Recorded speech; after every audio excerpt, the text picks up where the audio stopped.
Where is big tech this morning? Mixed picture. Alphabet, Amazon, Microsoft up. Apple, Nvidia down. Not by much.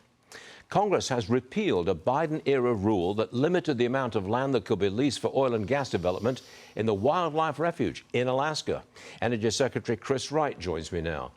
Mr. Secretary, opening up drilling to, I think, more than 1 million acres. Do we need that much oil?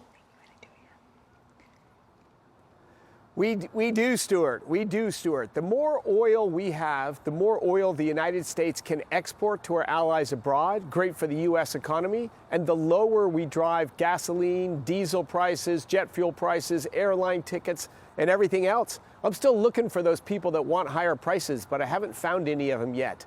Americans want lower prices. Well, if you get the price of oil down to just say $50 a barrel, everybody's producing a lot of oil, down to $50, are people going to drill?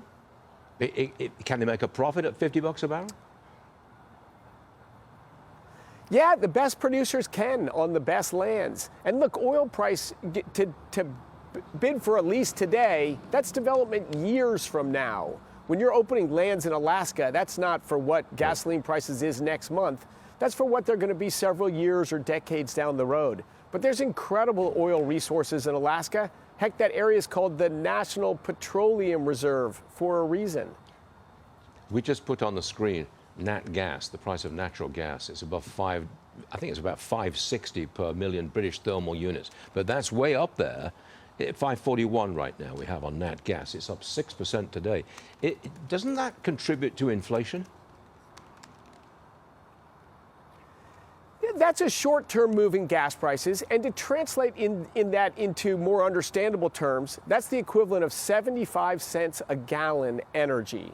So natural gas is still our cheapest and fastest growing energy resource. That is much higher than natural gas was a few months ago. Yeah. But of course, what's going to happen now? There'll be more drilling, production will grow, and gas prices will go back down.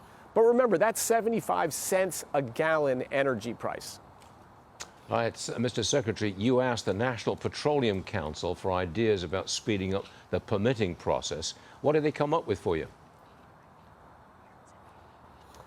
You know, nothing shocking. It's common sense. The biggest source of electricity generation in the United States today is natural gas. So we've got to coordinate our development of our electricity grid and our natural gas infrastructure. The way to get electricity prices down is make it easier and quicker and cheaper to deliver natural gas to power plants in New England, in California, across the country.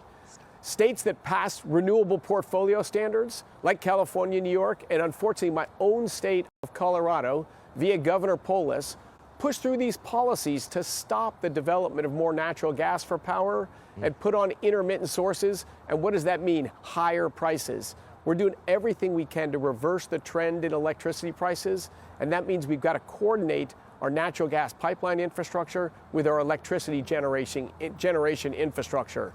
This can bring great things to Americans. Mr. Secretary, I think I see you at the Columbia River right there. What are you doing there?